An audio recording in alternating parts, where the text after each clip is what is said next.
All right. So can you see how that film would help a person build their belief? If you're watching this course and you skipped past the film, take a minute to just understand what it is that we're involved in, how many thought leaders around the world believe in what we are doing in growing a business and building this profession. It will help you, okay? And that's something that you might want to revisit from time to time. Something that when you get a brand new person started, you might want to have them check this out. Send it home with them, right after they sign up, have them go watch it, send them a link or whatever you need to do in order for them to be able to see it. That's why it was created. That's why it's there for you. Here's one of the biggest things. I will tell you my experience in First Steps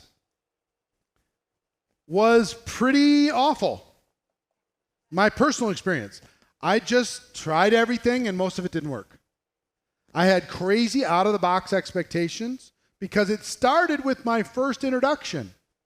All these $1 million earners in 2 seconds, and it was so easy, and the product sold itself, and all you got to do is show up. I don't know anything. I'm making all kinds of money. I don't know anything. I heard all these different things, and then when it didn't work for me, I started to think that there was something wrong with me. I'm not getting off to really fast success. What's wrong with me? So one of the first things that we need to do together is set your expectations properly. Set your expectations as an entrepreneur. Note number 1, this is not magic beans. And that is how it gets presented sometimes. It's just magic beans. You drop the beans into the ground, beanstalk goes all the way up into the clouds, you climb up there and you get everything you want. That's not how it works in any business. It's going to take some time. I have a formula I'll share with you called 1357. 1357 means this. Here's generally, and understand, there's no guarantees in any of this stuff. It's going to be dependent on what you do, the fear that you face, and talents and skills that you have, and resources and abilities and whatever, all that stuff, right? No guarantees. But generally, it's going to take you about a year, new people, listen to me, about a year for you to become competent and profitable. About a year for you to be able to make a little bit of a profit, have your product taken care of, your expenses taken care of, make a few dollars. But generally, if you're treating this like a school, that's fine. You didn't get paid while you went to school.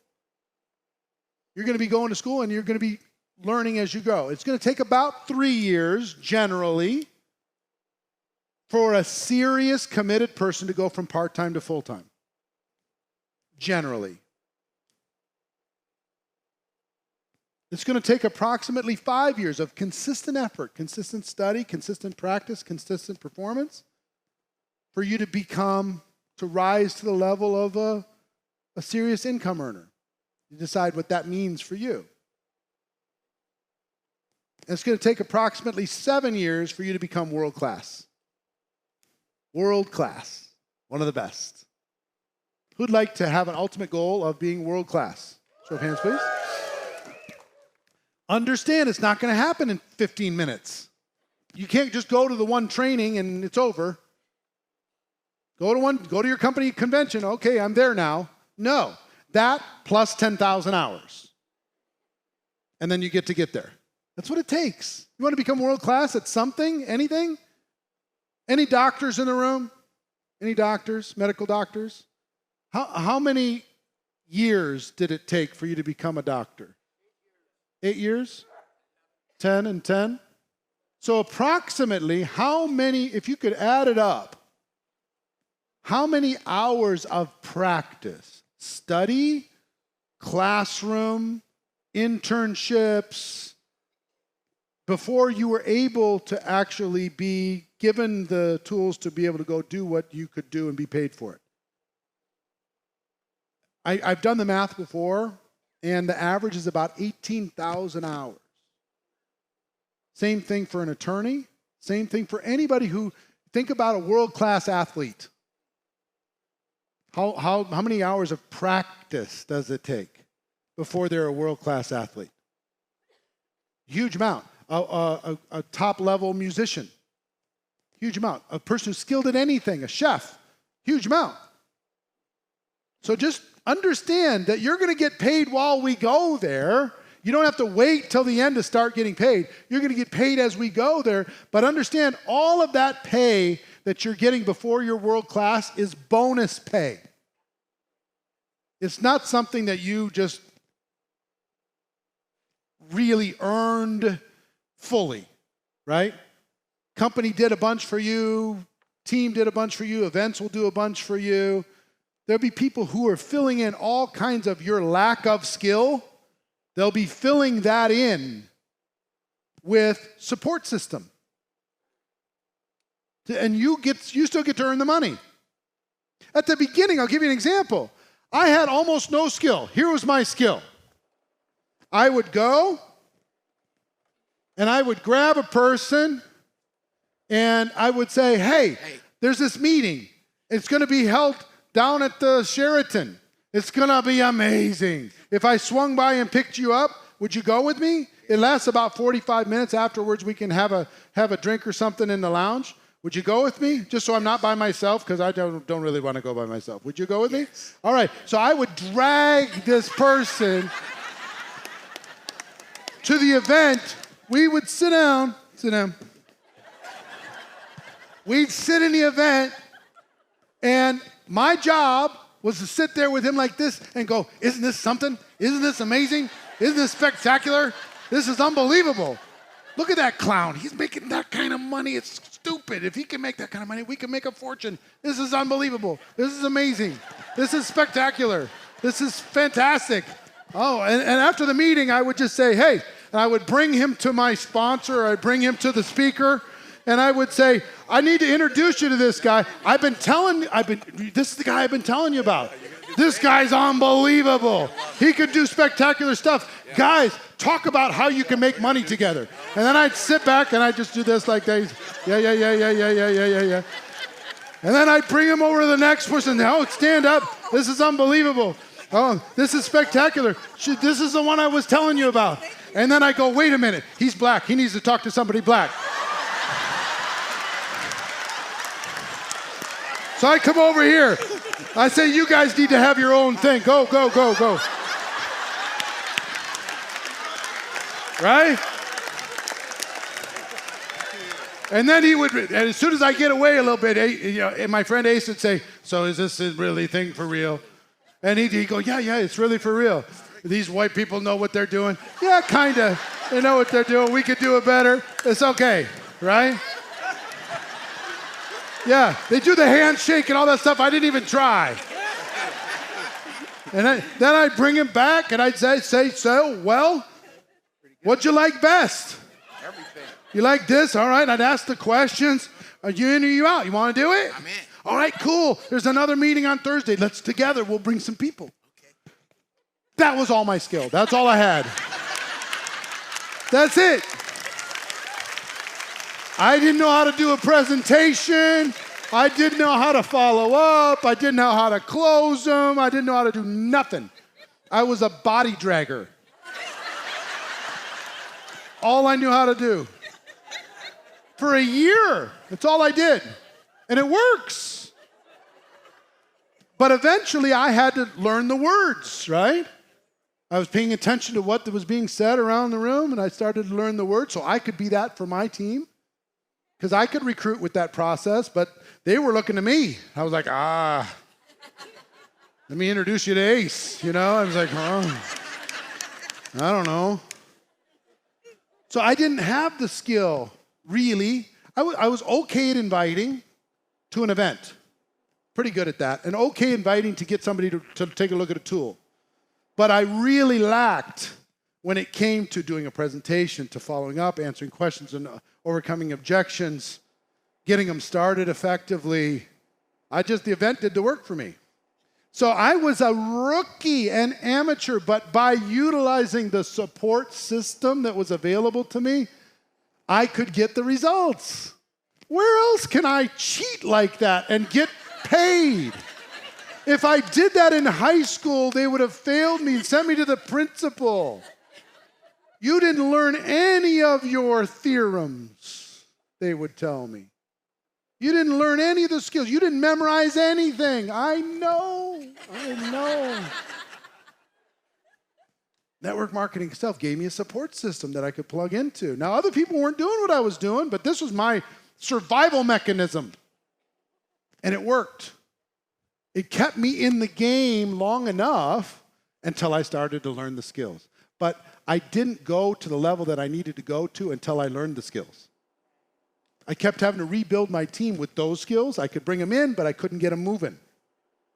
I finally had to learn how to develop some additional skills. So it's going to take time. And let me give you something else. For those of you watching, those for your notes, the truth is enough.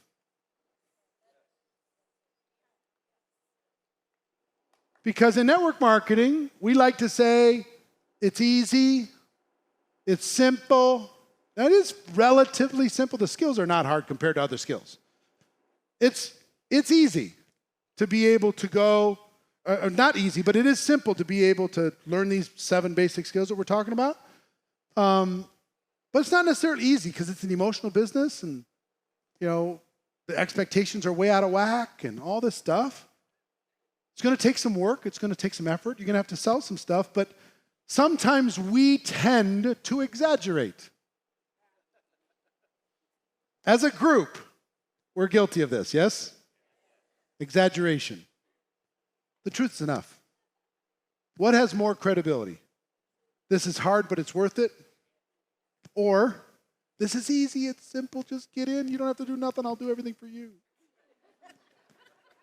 What do you need me for? Just give me your list, I'll call them. Not the best approach. So, now I will tell you this, as you get started in expectations, your early results are going to be different. For some of you, you're going to get off to a fast start. You know why? Because you've been a giver your whole life. You've been a person of influence, a person of value, a person of integrity. And so when you make the phone call, when you get started, people will respond, just out of respect. They'll respond. And then there are some of you that have been, let me say it kindly, less giving. If you're like me, you were more of a taker. That's what I was when I started. I was more of a taker. I mean, I had nothing to give, really. I was more involved in self-preservation than I was in being a better friend or helping out somebody else. Just understand, if you've been a taker for a part of your life, you're going to get punished a little bit at the beginning when you call somebody and say, oh, you want to talk to me now. You didn't answer my phone call for 6 months, and now we're best friends when there's opportunity attached. You're going to have to deal with that, and that's on you. But here's the good news. You can rehabilitate that image pretty fast. I learned how to rehabilitate it. When I got shut down and said, look, I'm really sorry that I made you feel that way. I was scrambling. But when I did see this, I did think about you, not as something for me, but as something for you. And if I made you feel like even in this process, that you were part of some end result for me, I apologize for that. Let's rebuild. Let's go have breakfast. Let's go have lunch. And let's, put business on the side for a second. Let me know if I can help. Let me know if I can do something. Responding to things, doing things, helping out. But some people think, as far as expectations, some of you that have joined network marketing almost didn't join because you didn't think you had enough influence. You didn't think you knew enough people. You didn't think you were a strong enough person. You didn't think you were a salesperson. You didn't think you were a person that could convince other people to do things.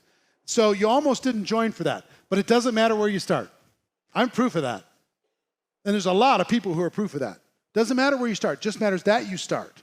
And that you're willing to be a little bit embarrassed maybe at the beginning while you figure your stuff out. It's okay. The key is to start and try not to compare. your results at the beginning versus somebody else's results at the beginning. The vice president of the bank joins and they sign up 22 people in 2 days. And then you join. You talk to 22 people in 2 days and everybody says no. And you start thinking, well, maybe there's something wrong with me. That's not the case. Don't worry about that stuff. It's a long race. It's a marathon. You're going to be planting seeds for a long time. You're going to be talking to people for a long time. You're going to be helping people for a long time. But it's going to take some time. Here's the thing. How many people have started a traditional business? Show of hands, please. Traditional business.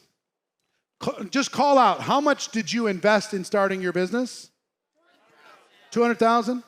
100,000? 150? 10,000? 30,000? 50,000? 15,000? $500,000? Huh? 250,000? 400,000? Everything you had? 2 questions for you. Well, first of all, the average in the United States, I don't know exactly what it is around the world, but $65,000 is the average small business in the United States, what they invest to start it. Now that's just, all of you raised your hands. You understand that that's just the starting point, right? That initial investment isn't the last investment you're going to make. So the people who answered, raise your hands, please. How long did you expect it, when you started, did you expect it to be able to get your initial investment back? Your expectation, not reality. 3 years? 5 years? 2 years? 5 years? 2 years? 5 years? 3 years? 5 years? 3 years? 3 years? 1 year? Now, depending on the size of the investment, if it's $1 million, it might take a little longer. If it's $10,000 or less, it might take a little bit shorter as far as your expectation. Now, how many of you met that expectation? You got that investment back in that period of time? How many did not? How many would just be thrilled to get their initial investment back eventually? The average person expects about 2 to 3 years. It usually takes 5+ to get their initial investment back. So in setting expectations about network marketing, what's the initial investment to get involved with a typical company? Now, I don't know what your company is that you're watching at home, but it's hard to spend a lot of money. It's hard. I don't want to give any specific number, but it's really, really tough to join a company for more than $5,000. Really tough. The barrier of entry is so low. The amount of support is so high. The amount of risk is just minuscule. And yet, if we don't get our investment back in 3 weeks, we're ready to quit. We expect all business rules to not apply to what we're doing here. Part of that is how the language and the exaggeration that happens inside of our business, exaggerating how easy it is, exaggerating how fast it's going to be, exaggerating how much you're going to make, talking about just the few stories versus most of the stories. The income disclosures in your company are there for a reason, to understand that most people don't finish anything. And I understand those income disclosures are lower than you'd like to see. But you know what? 70% of people who join as a distributor in any company are consumers. They're just using the product. They're not going to engage in the business side of the business, even though they have a business designation. They're consumers, 70%. So you have to add all of those into the numbers in order to be able to get that income disclosure. But is that a picture of reality? The answer is yes. So you need to be engaged with that income disclosure.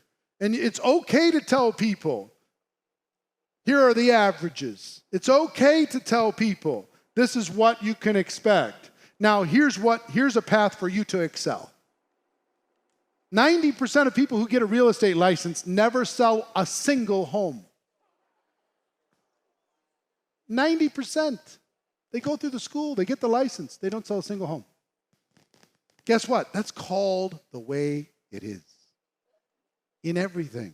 Most people who start college never finish. Most people who start a book never finish. Some people who bought this course haven't even made it to module 4. If you're still here, hey, give yourself a thumbs up, pat on the back. True. So, in network marketing, understand this. You're going to be pushed. You're going to be pushed. This is not something where, in a traditional job, guess what you do? In a traditional job, you go into that job, you get training for how long?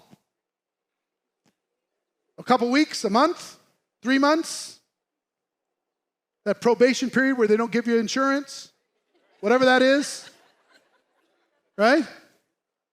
And then you just repeat that skill and we'll see what happens. Here, it's not like that. You're going to come in and you're going to start and you're going to be pushed. You're going to have to figure yourself out emotionally. You're going to have to figure out different tactics and strategies. You're going to have to evolve as your company evolves and compensation changes and product shifts and markets go from up momentum to level off to down momentum and back again. You're going to have to learn to deal with all that stuff. You're going to be pushed. You're going to need to engage in emotional development, mental development, and decide to be a lifelong learner. Decide that you're going to be a learner.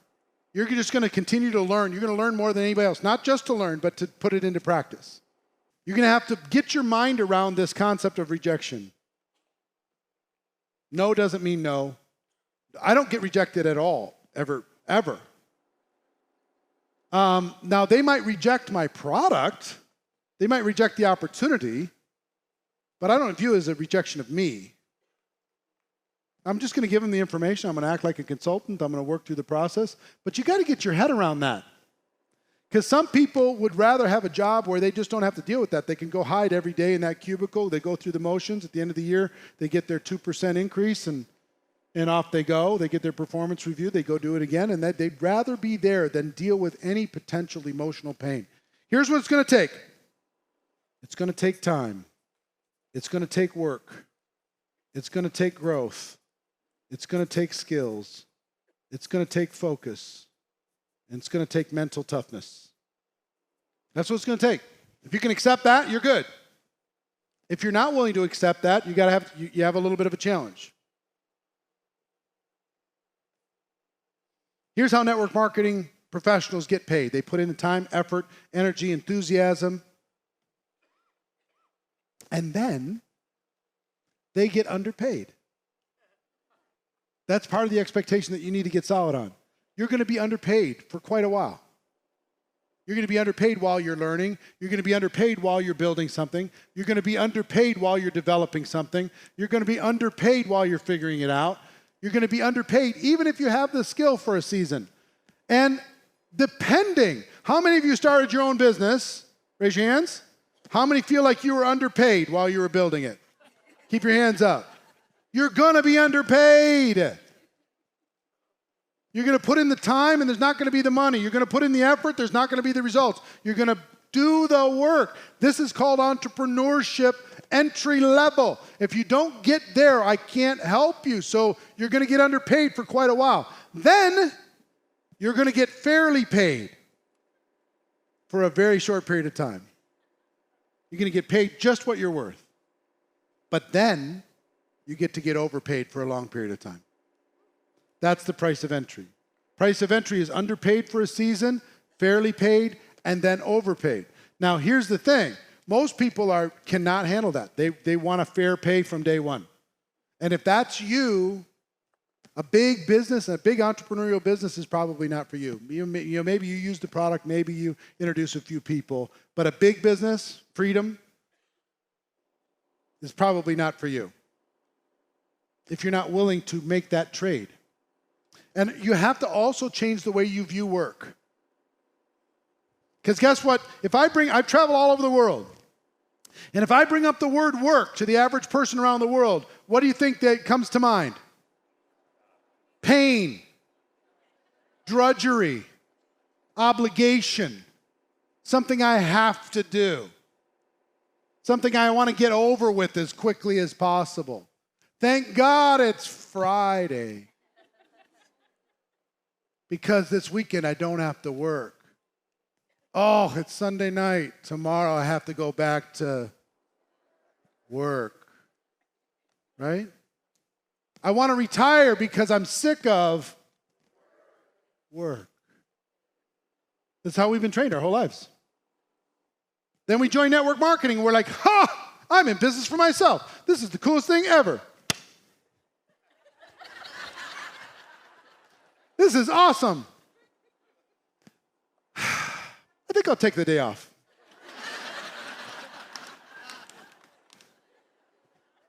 Right? People who haven't missed a sick day in 48 years. Their first day in network marketing, they take the day off. I gotta learn, I gotta study, I gotta read my manuals. I gotta watch some videos. Gotta watch this first steps training course one more time. I'll get ready, I'll be there. But tomorrow, I think I'm coming down with something. I'll go to my job, but when I get home, I need my rest. Same person will go, they'll go to work all week long, and then when it comes time to go build their business, I need to have more balance. I need to have more balance in my life. I need a little me time. A little me time. Try that at the office. Working for somebody else. Middle of the afternoon, they call a meeting. I need a little me time. Try that one out. So just understand, it's a business. You're going to get underpaid, fairly paid, and then overpaid. Most top network marketing professionals are getting paid for what they've done years ago. Years ago. They get paid today for what they did years ago. And ultimately, it's worth it. This is your business. I want to write something down and show it to you. Something that a friend showed to me that I just love. I will help you build your business. And that's an expectation that I heard at the beginning. Come on in, I'll help. That's why you have an upline. You have all these people invested in your success. I'll help you build a business. Anybody ever heard that? Okay. So you join and you just say, okay, help. Help me out.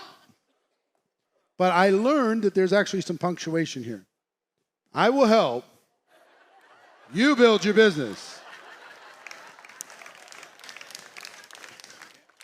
I'll help, but you build the business. This is your business. Success or failure is up to you, right? You're going to rise or fall based upon your effort, talent, ability, willingness to face your fears, willingness to learn, willingness to grow.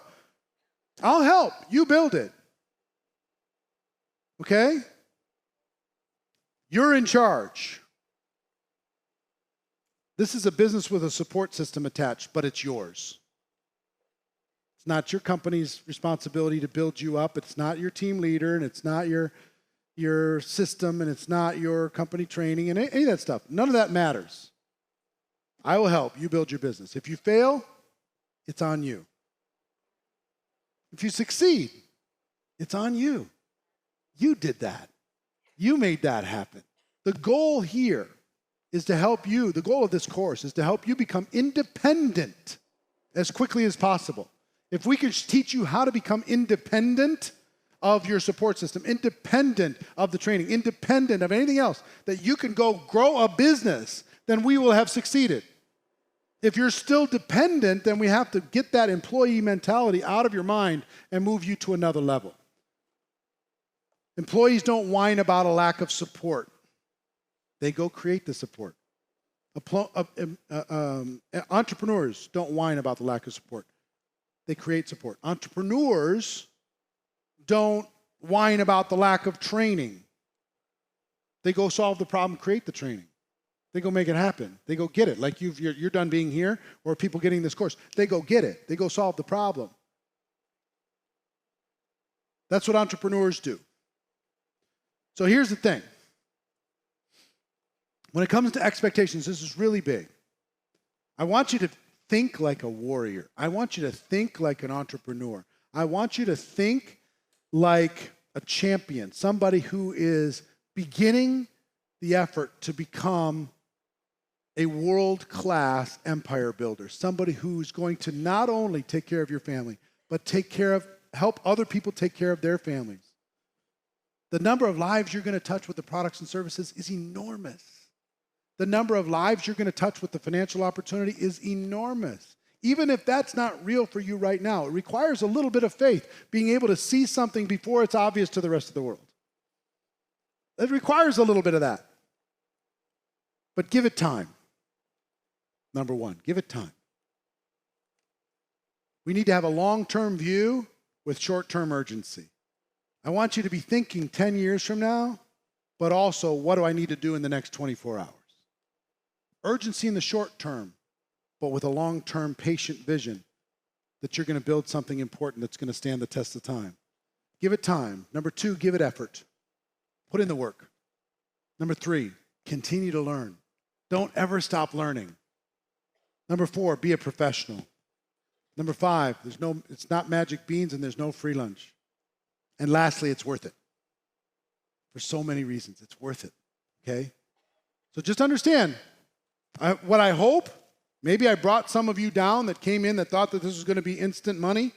It's just like a money tree, shake it, and the money falls off. No, you got to plant it. You got to tend it. You got to protect it.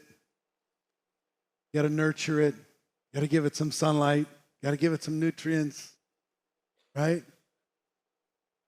And then you have to be patient enough for it to grow so you have something for the long term, okay?